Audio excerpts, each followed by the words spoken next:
Hi folks, it's Joe from This Gen Last Gen here with some not quite first impressions of No Man's Sky. So first of all, quick apology, I'm not running my camera because, as you can probably see from the screen, there's not a lot of real estate where I could place it and it wouldn't get in the way of things. Every corner of the UI is taken up by something important, whether it's the mining beam ammo at the top right and the radiation damage I'm taking in the bottom left, my shields top left, although they're not being damaged right now so you can't see them. So I'm just going to run with the microphone only. So at this point I've been playing No Man's Sky for about a week. You know, it came out in the UK last Wednesday, everyone else has had it just a little bit longer. And I kind of thought this was a funny moment to start streaming because it pretty much represents No Man's Sky, standing in front of a big pile of resources, harvesting it. And out of weapon charge. So I guess what I wanted to do was record a little bit of a video, just kind of getting some of my ideas about the game down. And of course I'm recording this live via Twitch, so it might be a little bit disjointed as I'm forced to actually play the game. Let's recharge my gear. There we go. So at the moment I'm taking quite a lot of radiation damage. Let's recharge that as well. Use some of the titanium I'm carrying. Got no shortage of titanium at the moment because I keep getting attacked by sentinels on this world. So as I said, I've been playing about a week now, and I feel like I've got a kind of good feel of the game, the kind of the gameplay loop. And that's definitely something that I didn't have before it came out. I really had no idea what you would do in No Man's Sky and how the game was going to work on a moment-to-moment basis. And the reality is, it's this quite, I don't know if hardcore is the right word, but quite detail-oriented survival experience. You know, you're constantly juggling resources. My inventory is full of stuff, and a lot of that is stuff that I want to use to recharge my radiation deflector, or recharge my life support, my starship's engines, or my multi-tool. You know, you're always on the edge of running out of something, and you've got to power that up. But you know, I'm quite a ways into the game now. I've got 38 inventory slots in my suit out of a possible 48. I recently upgraded to a 27 slot ship, and here we go again. Come on. So, on this world, the sentinels, those little flying robots, are quite aggressive. They definitely do not like you picking anything up that you shouldn't be picking up, and they'll pretty much just attack on sight. But you know, even if they don't spot you, if you go and grab a rare resource like this, it's a Gravitino ball, they will come in and attack you. But at this point, you know, I'm quite highly upgraded, and they're more of a nuisance than a threat. You know, I can take damage from them for quite a while, and that was true even before I upgraded more. So, yeah, not a big part of gameplay, these guys, just something a little bit annoying. Pretty much just a free source of titanium. So this here on the right is my ship. As I say, I recently upgraded to it. I found a planet also in this system. Basically all the planets in the system that I'm currently in are quite hostile, and hostile, kind of dangerous planets tend to have better resources, and one of the planets around here was covered in these things called vortex cubes, and they sell for about 35,000 units a piece, and they grow like flowers. You can just walk around picking them, like no harvesting required really. And I got rich doing that and bought this ship. So away we go. Let's stop getting attacked, stop taking radiation damage, and just have a look at my inventory again. So at the moment, I've recently upgraded to this ship, but it doesn't have a lot of upgrades on it.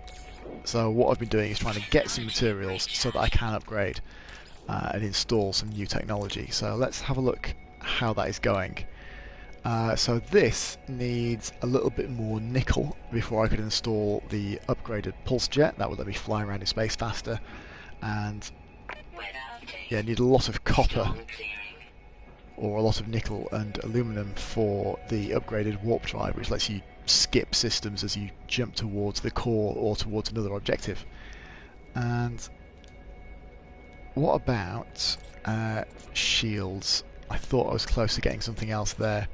Yeah, if I could find some more Heridium, I could then make another shield and upgrade that as well. That would be quite useful, I think. So let's see if we can find some more Heridium. Yep, there we go. That looks like a deposit.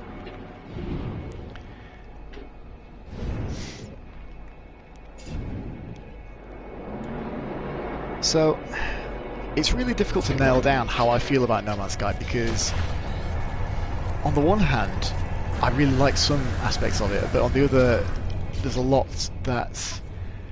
Well, I'm not sure that boring is the right word, but it's certainly it can be a bit of a drag. You know, it's constantly fighting for resources and stuff. I mean, you know, I do kind of like survival games. I like playing Minecraft and that feeling early on when you're struggling to build things, but there's not a lot you can build in No Man's Sky, and it's quite repetitive.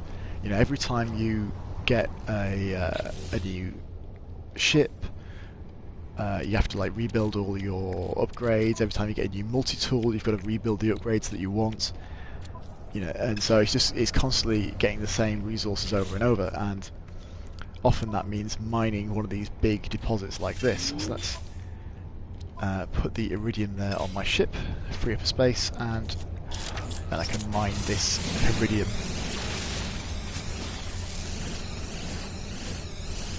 So I need about 100, and then I'm going to have to do some real inventory juggling to get the other stuff sorted out. In fact, I'll get some extra, just I might need something for something else. I know some people play it by basically having a kind of a shopping list and not picking up anything that's not on the list. I kind of was playing it like that earlier. I would go and just, you know, if I had something in my inventory, I would just sell it, or I wouldn't pick up stuff that I didn't need immediately. But my inventory is pretty big now, so I don't quite have that same need to be constantly getting rid of stuff. However, my inventory now is packed, so let's go into space. Oh, sort of glitched into orbit there again, that happens quite a bit. Okay, let's go into space and find the space station, because that means I can sell some of this stuff. Where is it? There we go. Not sure you'll be able to see it on the stream, but that says arrive in an hour before I activate the jump drive, but we can get there much faster with the drive.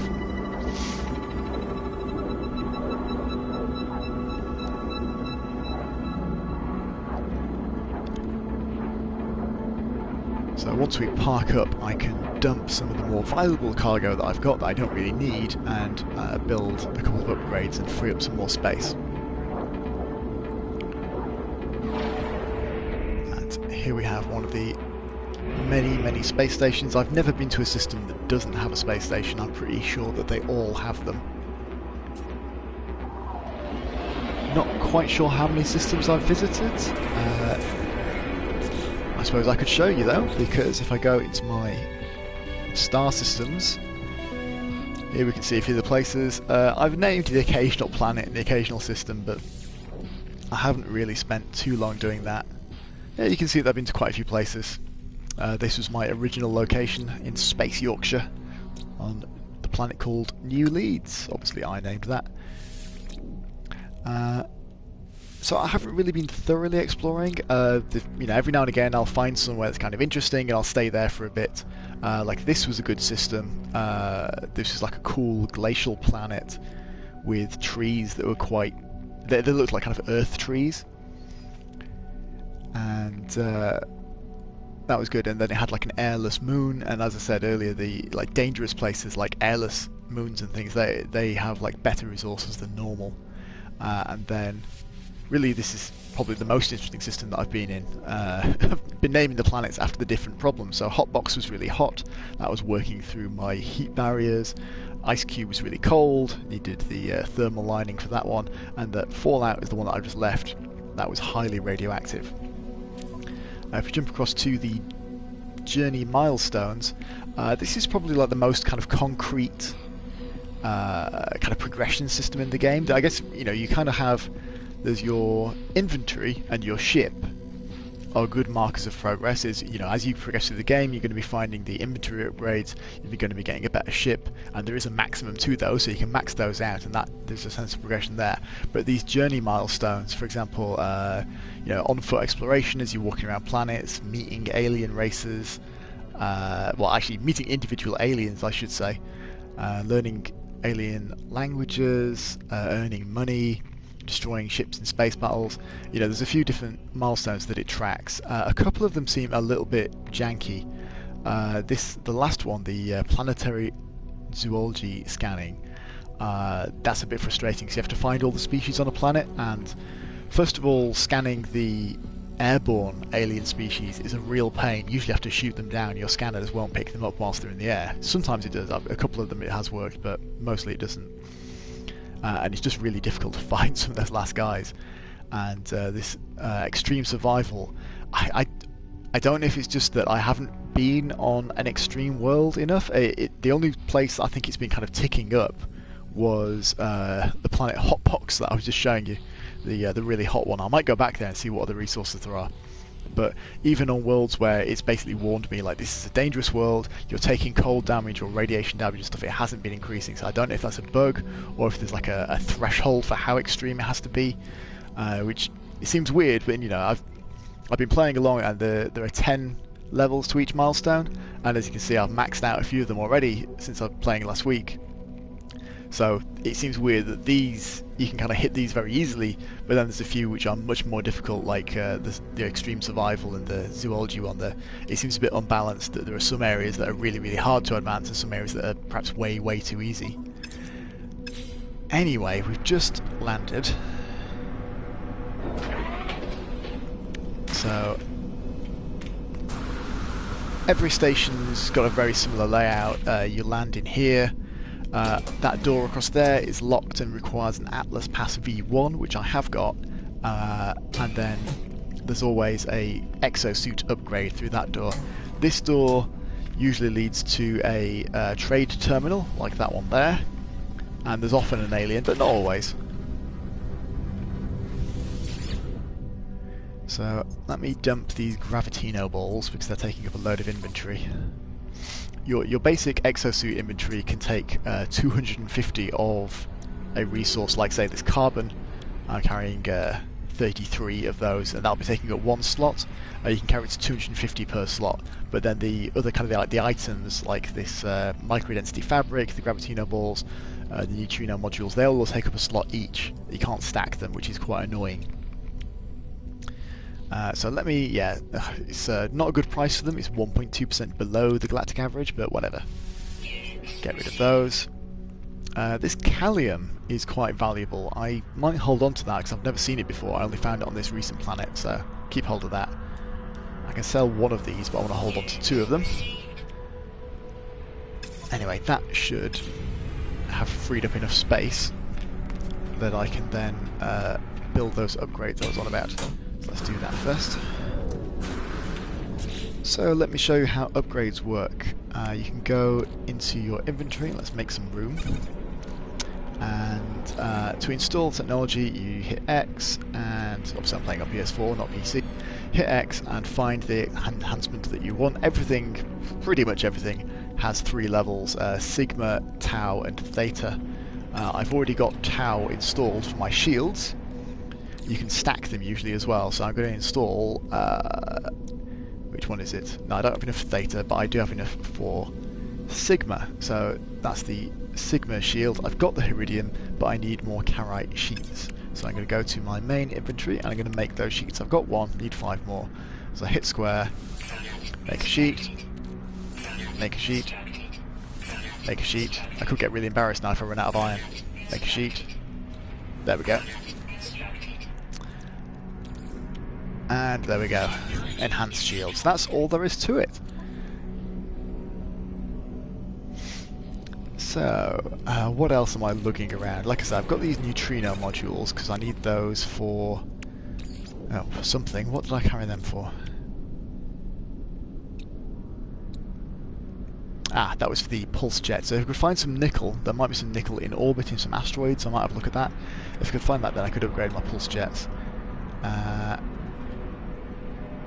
think I need... Is that what I need that iridium for? Do I need more iridium for anything else? No, I've got way too much of that. So, I'll sell...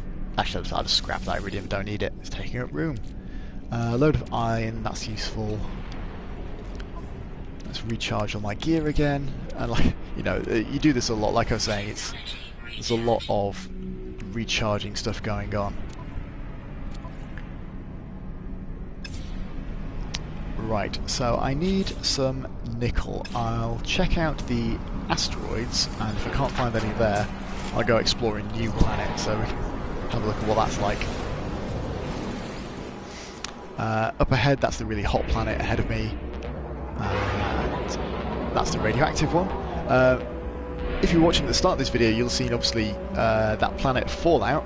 That was quite a reddish planet when you were down the ground with the kind of yellow skies and stuff, and it looks like a sort of a lovely blue Earth-like or sort of watery world from space. It's often very misleading.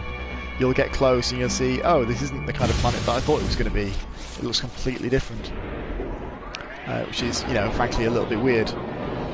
Okay, what is this rock? So the little rocks, they are thallium, a radioactive isotope which you need for your pulse engine, so you can always refuel that whilst you're in space.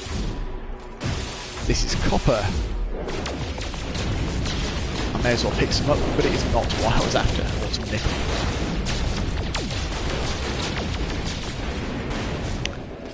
If we're lucky, I might attract some pirates as well whilst we're flying around.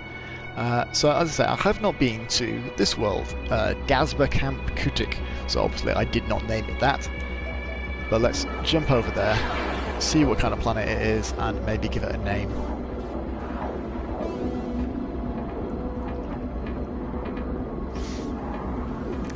And, you know, like I was saying, I can't quite decide how I feel about the game, because there is a lot that I enjoy about it. The space battles are quite fun once you've upgraded your ship. So, like I said, I hope I get attacked by pirates. And I do quite like the exploration sometimes, but the more you play, and you really don't have to play that much, the more obvious it becomes that there's not that much variety in the game at this point. And, you know, the worlds generally look pretty similar within a small set of variables. The animals are obviously created from like a kind of a pool of parts. Oh, hostile subscan. That means that pirates are about to arrive. So, you know, the animals, yeah, are built from like a small pool of creature parts. So you'll often see kind of very, very samey creatures.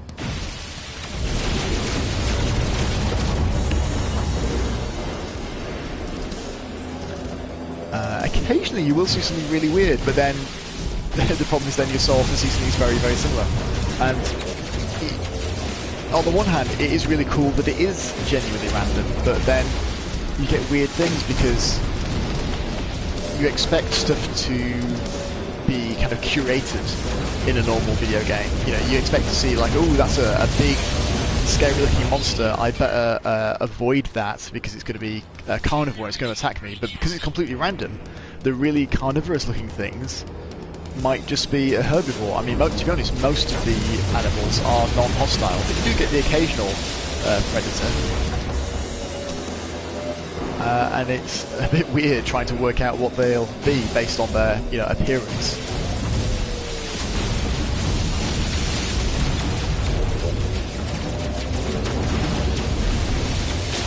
Let's talk about the space battles though. So as you can see, I'm using the phase beam, which is one of the two possible weapons for space combat. You can also get the photon cannon, which is this, but I don't really like that.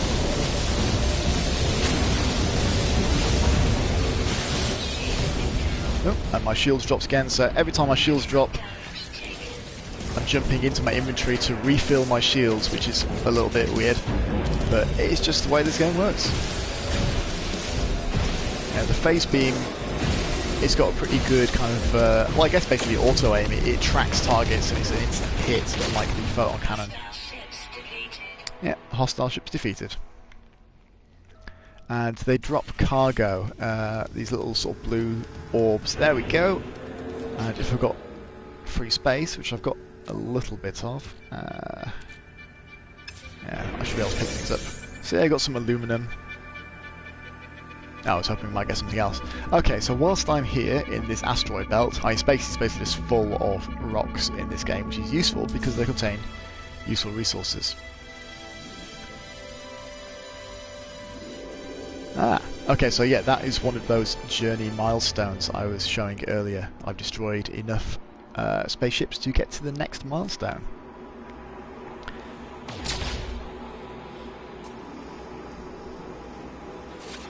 Nickel! Excellent!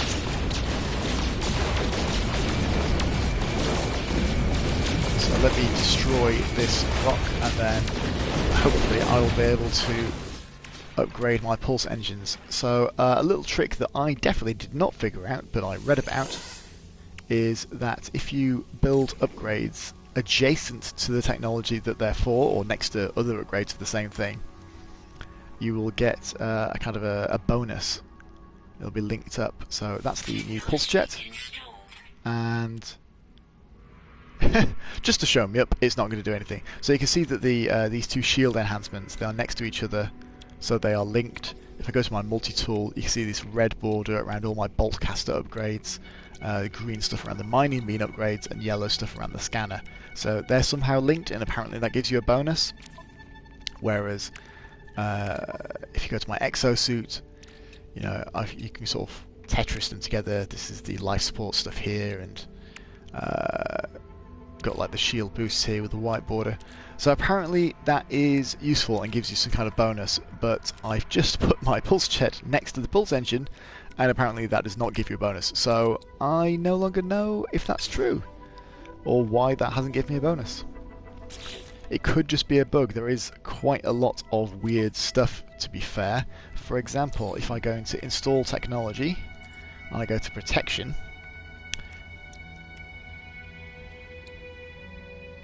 oh no, they fixed it. Excellent. So yeah, earlier, no, here we go, yes. So if you look on the thumbnails, it might be very difficult to see on the stream. These are both toxin protectors, and one of them is toxin protector Theta, and one of them is toxin protector Tau. However, if you actually pop up the tooltip, that is toxin protector Tau, well, suppressor I should say, toxin suppressor Tau, and toxin suppressor Tau. It's got a typo, and the game is full of stuff like that. It's just, it really lacks polish, and you get the occasional typo where that doesn't affect something, but then when it's mislabeled like that, that's a much bigger problem. Although, like I said, I've just noticed that it does tell you at least on the thumbnail, so that's right. And building that latest upgrade has freed up a lot of inventory space, which is good, because hopefully there'll be some interesting things down on this planet. Let's boost to the planet.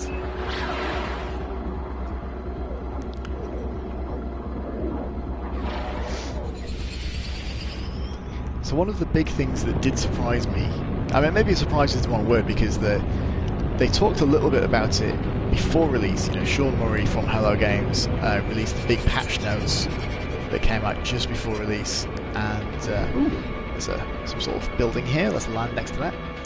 And those patch notes, they changed a lot of like significant things about the game. So first of all, you know, I'm interested in seeing what future patches hold. So they've already kind of teased base building and being able to pilot big freighters. But in that early patch, they did mention the different paths you can take. Apparently there are 3.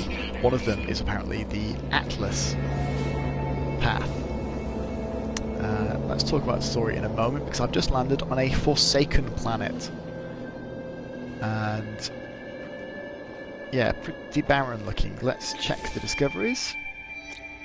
Yeah, so no life, or no animal life on this planet, so you can hit complete and mark it as done straight away. You don't get any credits for that. You would get credits from a planet with life.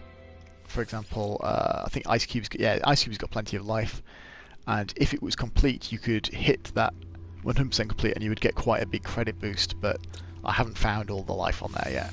Anyway, back to Dasbro Camp, If it's a dead world, you can just upload straight away. And that should have, yep. I think that has, yeah, discovered all species on 5 planets, so a journey milestone should pop up in a moment.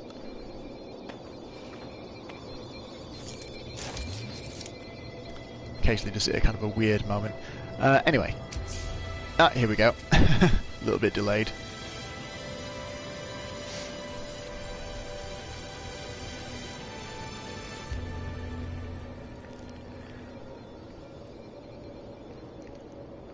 So this building that I have dropped in next to is a manufacturing plant and is guarded with a steel door, which we can just blow off. Now I am being attacked by sentinels, but like I said, they are pretty pointless. They don't really do a great deal of damage, so I'm just going to ignore them and go inside and they'll stop attacking me.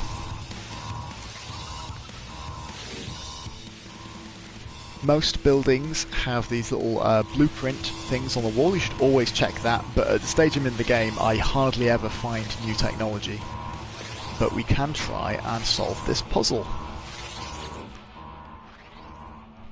2 holographic security circuit images on screen, an open metal doorway and the facility's central detection system. I can cut off one to reduce the alert. I need to act quickly. Well, it's lying about the quickly part, there's no time limit. So over here there's some alien language with the few words that I know highlighted and translated. So yeah, I can't translate enough of it to know what it wants me to do. Is it the doorway alert or is it the sentinel intrusion alert? I think it's good. So it's saying entrance and it's saying absent, so I'm going to guess it's about the doorway. Yep. So if you answer the kind of security question correctly and you figure out what to do based on the fragments you get, you can then learn a recipe. So this was a recipe that I didn't have for a shielding shard.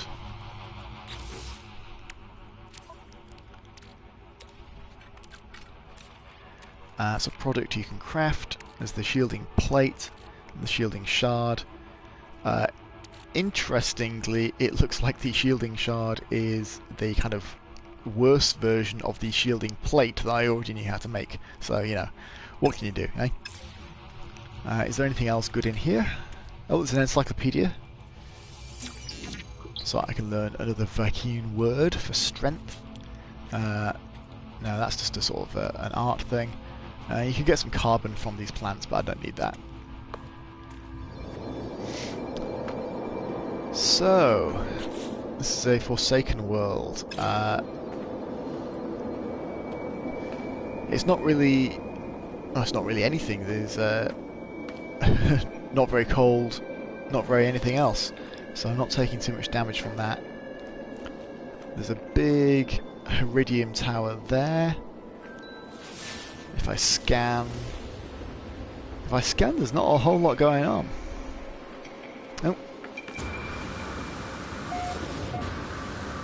I forgot to use this. You can save by activating these. Then you can also rename the area if you felt like it. As far as I know, however, there's no way to set waypoints whilst you're on a planet, or even within the same star system, so although you can kind of flag these things, you can't then kind of go, oh, I'll name it something memorable, and then I can come back here because there's something useful that I might want. You know, it's just, it's a bit pointless. There's a shiny bit of metal over here, which I think might be aluminum or something, so we'll check that out. There we go. Trying to do the old melee and jetpack trick. Basically, if you're sprinting, let's get a bit of clear ground. If you're sprinting and hit melee and then jetpack, you will propel yourself forwards, and it's much faster than just running.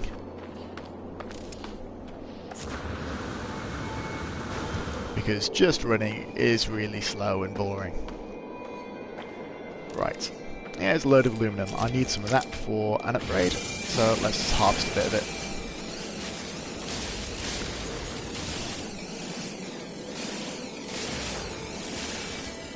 Obviously, if you are a No Man's Sky player, this should be fairly familiar to you, just going around, finding resources and harvesting them.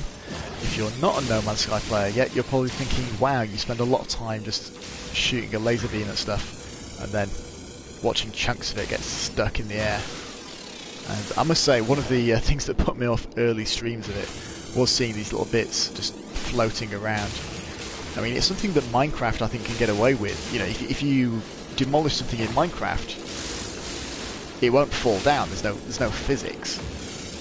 But No Man's Sky is, I wouldn't say like hyper realistic or anything, obviously, but it feels a lot more realistic, and it's therefore a bit jarring that this sort of stuff just sort of floats.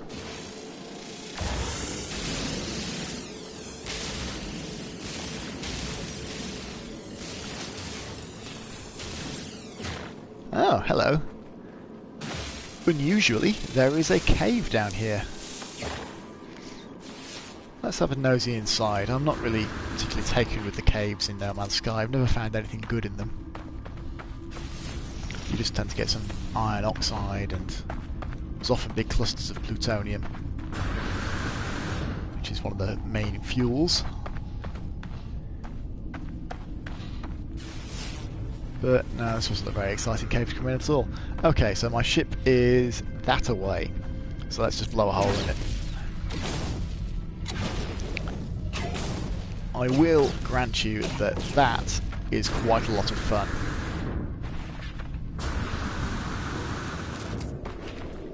And you can just blast your way out of a cave if you need to. Still, not a lot going on in this place, is there?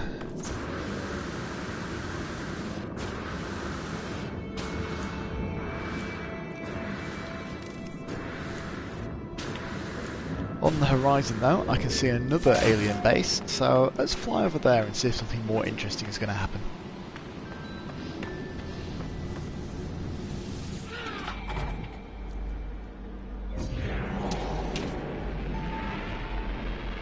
So a quick reminder, I'm Joe from This Gen Last Gen. We are a weekly gaming and pop culture podcast.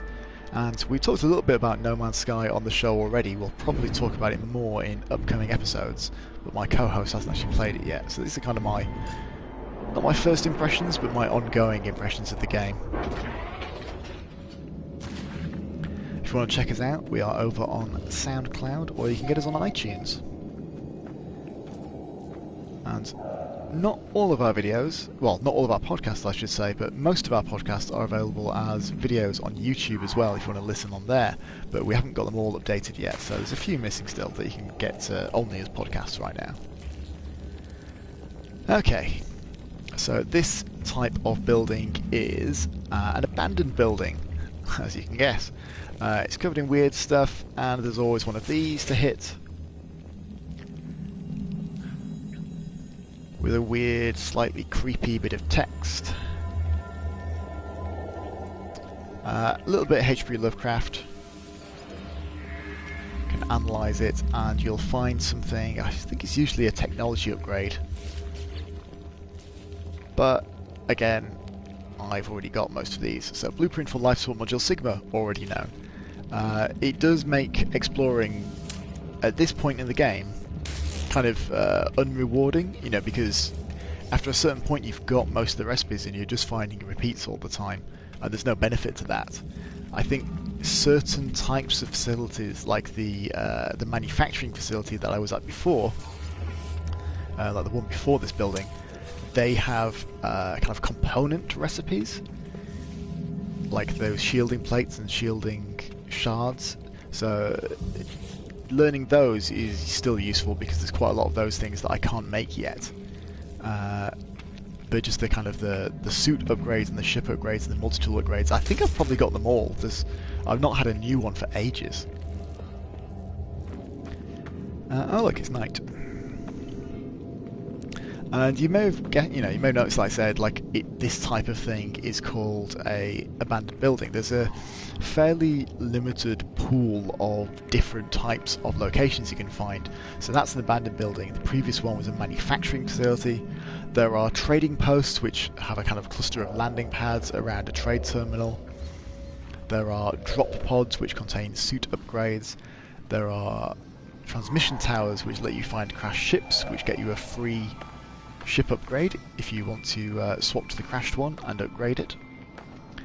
And you know, like I said, there's a limited pool of places you can go, and they're always pretty much the same. I think there are 3 alien races in the game, and so there are kind of 3 styles of building, but that's all the variety you're going to get. And again, it doesn't take long before you've seen all that stuff being very, very similar. I forgot to get the save point here.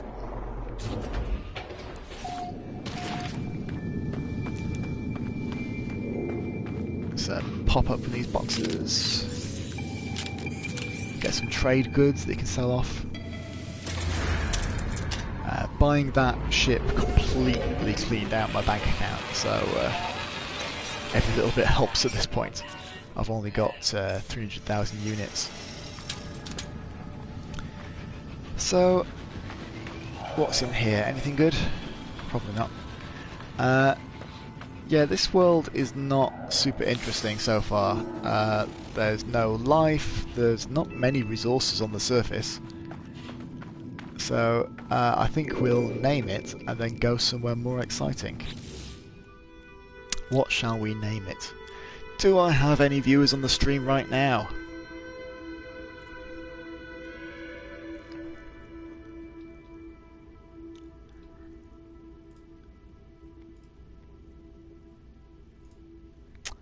Someone's watching but they're not in chat. Okay, well, I'll have to come up with my own name. Obviously I don't really want to call it Dazzler Camp Cutic. Let's call it Planet Boring, because it is.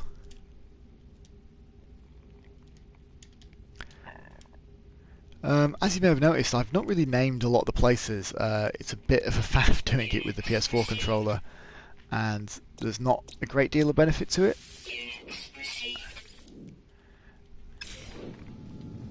I hope that some people have been more imaginative and come up with some better names for places. Okay, all aboard the ship. Let's see if there are any other planets left in this system that I haven't visited yet. I mean, one thing that No Man's Sky deserves just a ton of credit for is that feeling of, getting in your ship, pointing at the sky, and then, like, bam, you're in space. There's no loading. There's not even a kind of, much of a kind of a loading disguise. You do have to boost up out the atmosphere, but it's fairly seamless. It, definitely doesn't take very long.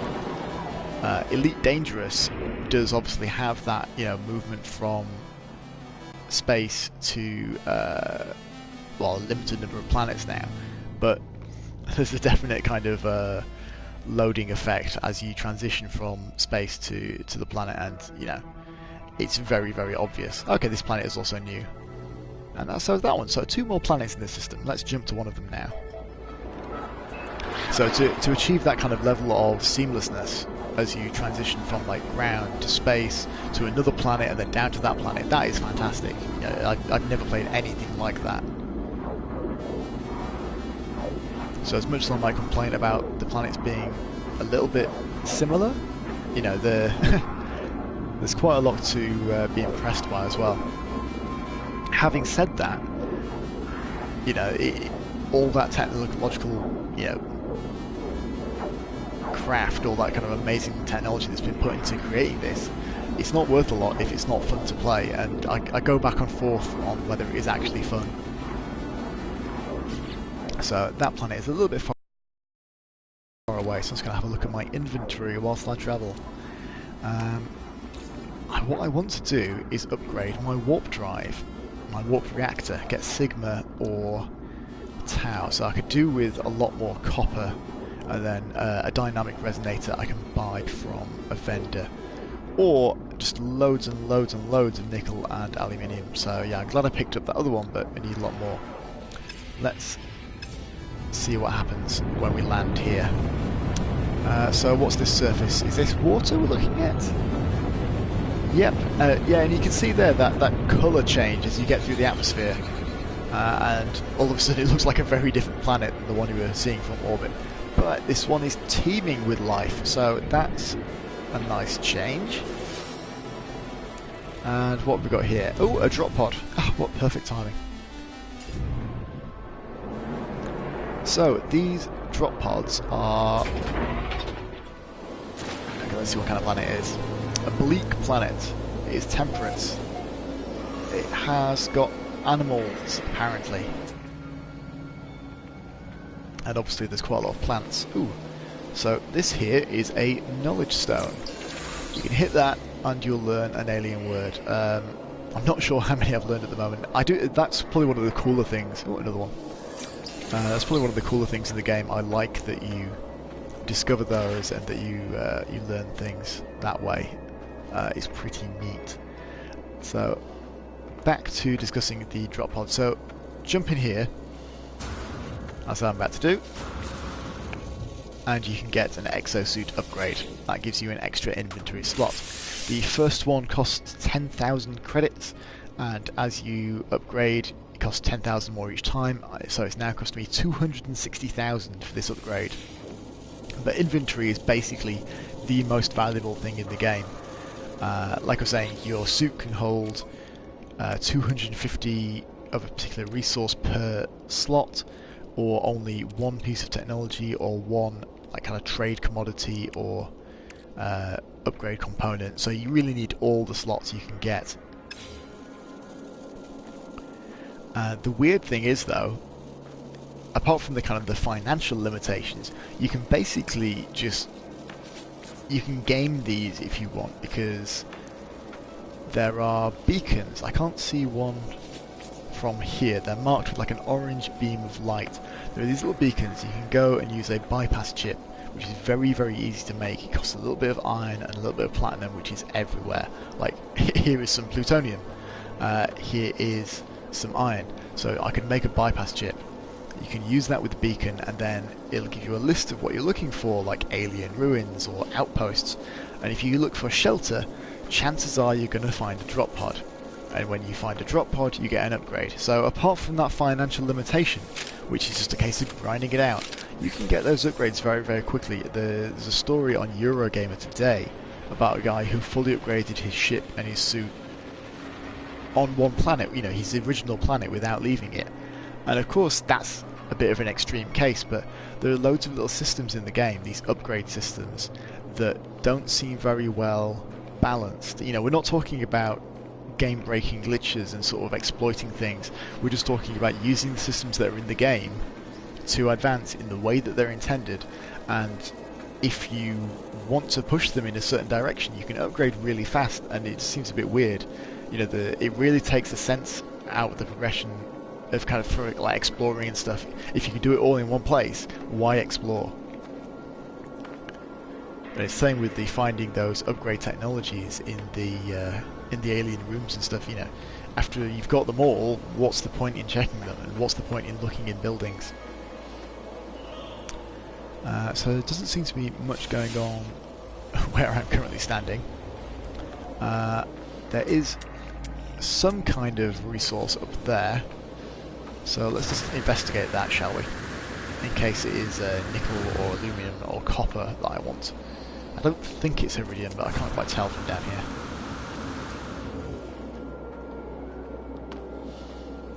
And we'll keep our eyes peeled for native animals. I haven't seen any yet on this stream.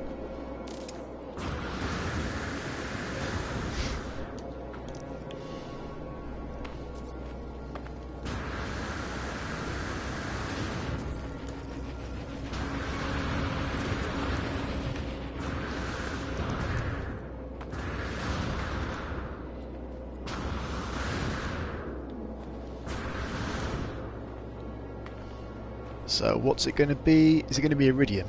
It looks quite greenish. Or is it going to be nothing? I'm mistaken, it's just a big rock. Well, don't I feel a bit stupid?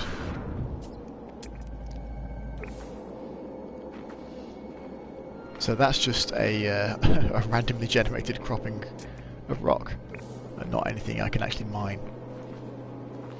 Usually when you get like a weird, like differently coloured shape like that, that means it's a resource that you can pick off, but not in this case. Oh dear, this is going to be planet boring number 2.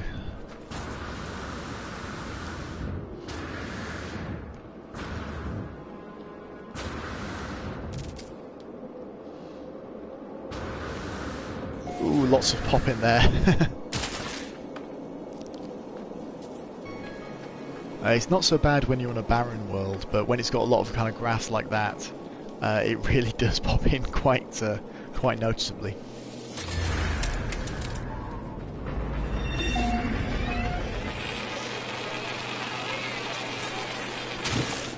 Oh, something just attacked me. What was that? Possibly one of these little native plants or something. Is it these? No, they don't seem to be doing it.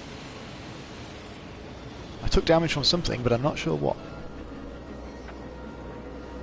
Often there'll be a little bit of native plant life which spits out some poison gas or whips you or something. Okay, it did it again. Oh, so my launch thruster is empty. I need some plutonium to fuel it. I've got a little bit. Better pick up some more when I next land. So I mean, this is No Man's Sky. I think the only thing that I haven't really shown you is travelling to a new system, which is not especially exciting. It's very similar to going to a new planet, but there's obviously going to be something new on the other side. So there's travelling to a new system, and interacting with these story elements, and obviously I don't really want to spoil that. I'm quite interested in... I have no idea what this is that I'm landing next to. I'm quite interested in how the game is going to end, if it ends. Oh, is that another upgrade, or is that the one I just went to? You know, there's definitely a through line for the story if you want to follow it, and there's definitely that final objective that the game gives you right from the start of going to the galactic centre. And I don't know what will happen when I get there. You can perhaps see in the corner it's giving me a tooltip saying your destiny lies in the beyond. It's basically encouraging me to stop messing about and go into space and go along the route that it has planned. In fact, let's jump... not fuel and launcher. In fact, let's get some fuel and then have a look at the galactic map. Just need to get some plutonium first. There is a little bit. Scan. Should be able to find some more. It's a very, very common resource. Very, very common, but not infinite, obviously. Here we go. Like I say, you often find it in caves.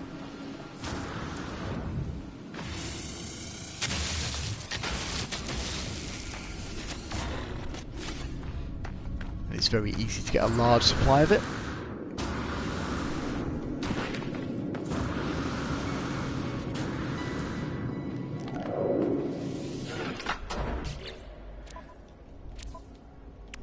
Fuel up the launch thruster and have a look at that galactic map.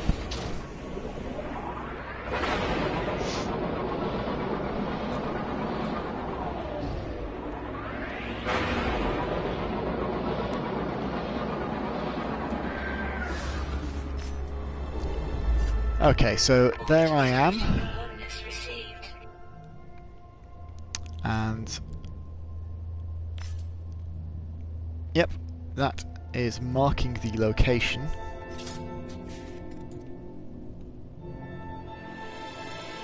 of an Atlas interface. So that would be kind of progressing along the story, if that's what you want to call it. And if I go to this one, that gives me the route to the galactic core. I am... oh, what does that say? 177,610 light years away from the core.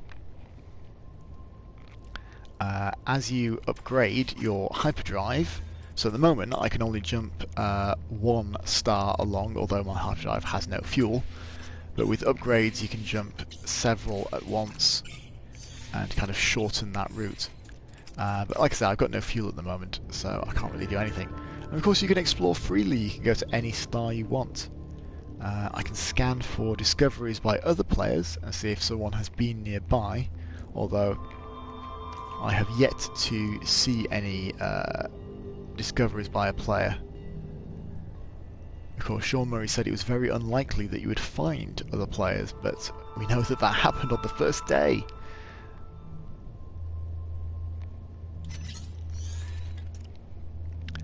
Now, I called this system the Circus of Value, little Bioshock reference, just because there's so many valuable resources around here. And let's exit the map though. And that wasn't a very exciting planet at all, so let's go to another one.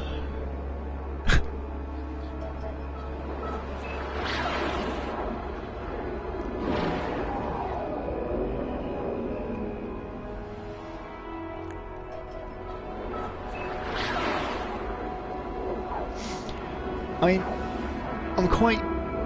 I'm certainly not disliking No Man's Sky. I think a lot of the things that I've said, you could certainly think that I was being quite negative towards it, but it's just a sort of feeling of that it has so much potential and then there are so many little niggling things about it that could maybe have been better. And I think it's important to remember that it's such a small team that developed it and it is such an ambitious game. It's basically what I was saying before it came out, that I would not have been shocked if it turned out to be a disaster, and it's absolutely not a disaster. But certainly it has room to grow, and I'm really hoping that, you know, those updates that they talked about, like stuff like base building, stuff like the freighters, I hope that they continue to expand on the game and improve it, and I wonder if it's going to be a recognisable game a few months down the line. If you checked out those early reactions from players who got the game early, or from critics who bought early copies before the review code had gone out, before the patch hit, you know, you'll see them talking basically about a different game, like a lot more problems, a much less interesting universe. So I am hopeful that they can patch a lot more content into it. And in the meantime, I'm going to keep going to the Galactic Centre, stopping off to visit those Atlas arrays and discover new planets and stuff. And I'm quite keen to max out all my milestones. The Undaunted one here, Extreme Survival, that might be difficult. I'm obviously not doing very well with that one, haven't found planets that it works with. If anyone is interested in trophies, those milestones are linked to trophies. They're the only thing in No Man's Sky that gets you a trophy. Of course I can't show that on the stream, because I can only stream the gameplay direct from PS4, but basically there are bronze, silver and gold trophies pretty much corresponding to all the different milestones, and after you max them out you'll get a gold trophy in each one. And so the platinum for this game is pretty easy to get to, I suppose. Here's the little alien base. Let's land and have a look around.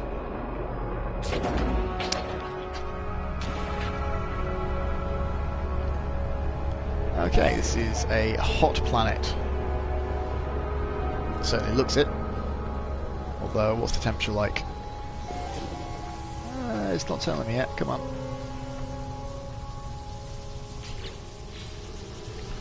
.43 degrees. Yeah, that's not too bad at all. If we have a look at this, this is one of those beacons I was telling you about. If I craft a bypass chip, hopefully I've got the resources to do so. Yep, here we go.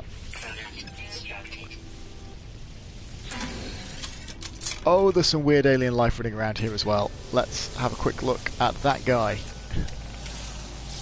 Oh, okay. I have not seen a biped before like this. This is kind of weird. I'm so glad that I've captured this on the stream. What the heck are you?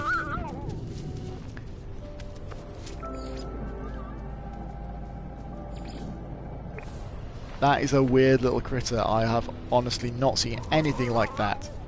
So, yeah, a little bit of credit to Hello Games. They can still surprise me. On the other hand, I have seen those weird ball plants. Pretty much half the planets I've landed on, so that's a little bit disappointing. But yeah, some crazy life you occasionally find. Back to what I was saying before I got distracted by the weird little owl dude. In fact, yeah, let's name him Weird Little Owl Dude. Now it's under Discoveries.